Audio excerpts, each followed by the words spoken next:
This is the Night Wolf howling at you, and today we're going to take a look at the G.I. Joe Classified series, Darklon, part of the Iron Grenadiers, Destro's elite troopers. And he comes with a second head, and honestly, the amount of research I did, I couldn't figure out what the hell that second head is for. So if somebody knows, please tell me. On the side, we just get the regular artwork with him. On the other side, the little informational symbols. And on the back, we get the product shots. Actually, kind of looks like he doesn't really come with too many firearms, aside from the one pistol, it looked like. Even though he looks like he's got like some high caliber bullets attached to him. So that's kind of weird, right? But let's go ahead and open this sucker up.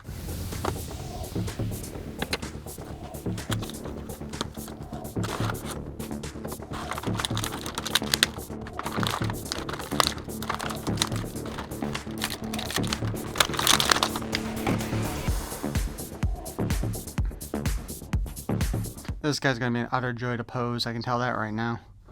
Okay, so I was 100% wrong about the firearms thing. I have no idea what the hell this is supposed to be exactly. Usually when you have a barrel like this, it's because each one of those is supposed to be able to fire a bullet. So those things that he has around his legs are still too big for this. But it also looks like it's a compression. You know, like that's like a CO2 tank or something down there to shoot that out with. So that's kind of weird. Here's the second head, looking like a robotic Mick Jagger.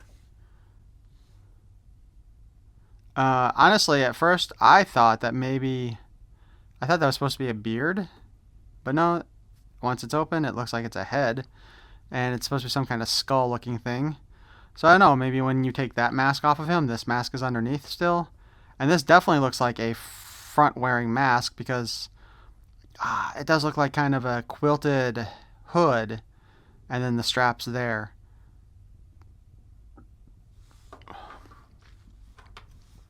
We, of course, have a sheath for his sword.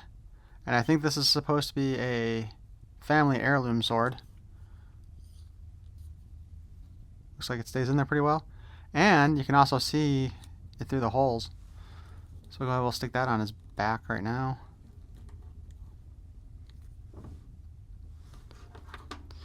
He comes with a pretty wicked looking knife. Or dagger, I guess, would be the technical one for this one.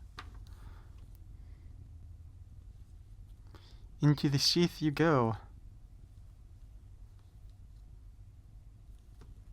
Hold on, let's take that off.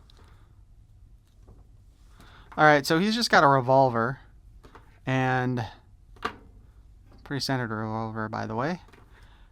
And he's actually got the holster sculpted into his ass.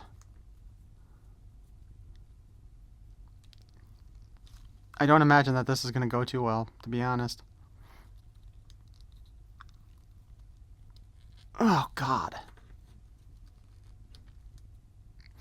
I sincerely hope they do not do that very often. Although it does not appear to be interfering with anything else. On the plus side, his colors do not seem to be as bright as the original toy colors were. Look at that. Okay, so his head, he's got that same padded hood. Which is interesting because I was always under the impression that like the mask that Destro wears is a permanent fixture. And this looks like his comes off. Unless, of course, the real mask is what's underneath there. And it's a human-looking head, and this is just an upper mask, right? That's a possibility. This head sculpt, definitely not quite as interesting as the other one, but, you know, I don't think I would actually display them with the other one, to be honest with you. They definitely did a lot of hits on the deco on the hands here, too. The striping looks like it's pretty well done. It does not continue on below. Like I said, I think the original figure, these colors were much brighter because I think they was coming out at that time in G.I. Joe when they were doing that kind of ugly ridiculousness.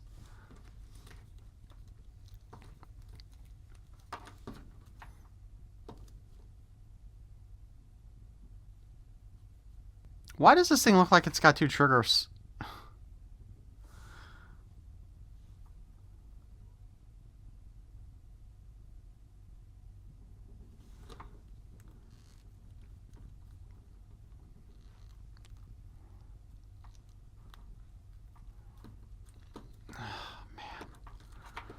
I'm not gonna lie, I actually really hate trying to put guns in the hands of the G.I. Joe figures.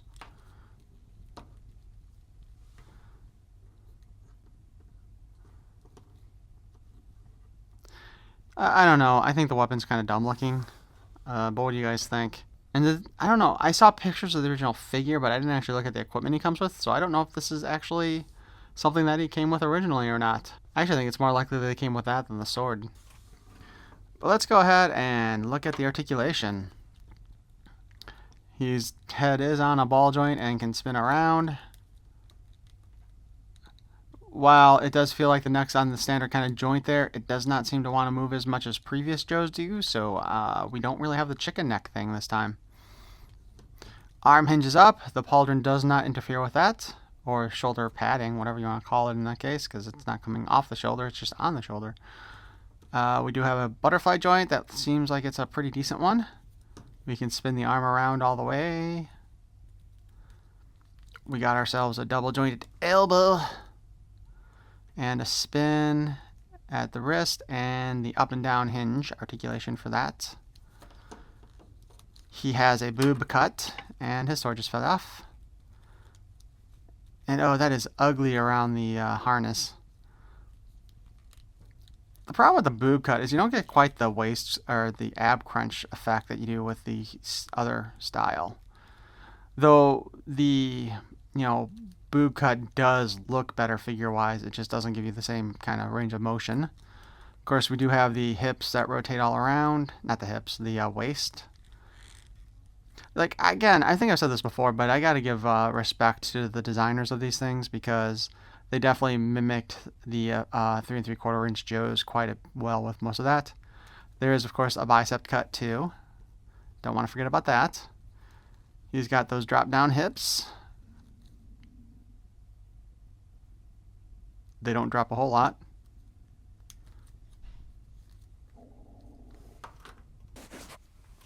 Sorry, I had to pause there a moment. Yeah, the drop-down hips, they don't move as much as some of the previous ones. Thigh cut. Full 360. Bends at the knee pretty good. The ammo is sculpted onto his foot. I feel like we've seen this before. Isn't this like from the Crimson Guard Commanders? Maybe. Boot cut. Spin around. Hinge. Up and down. Spin all around. Nothing too dramatic.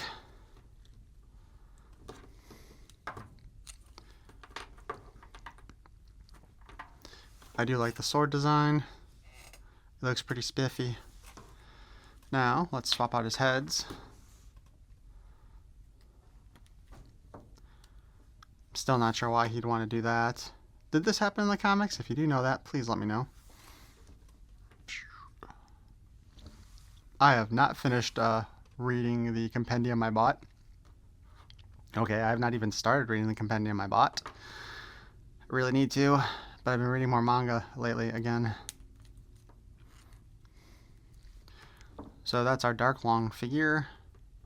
You know what? I'm swapping the heads out because I don't like that one. Codename Darklon.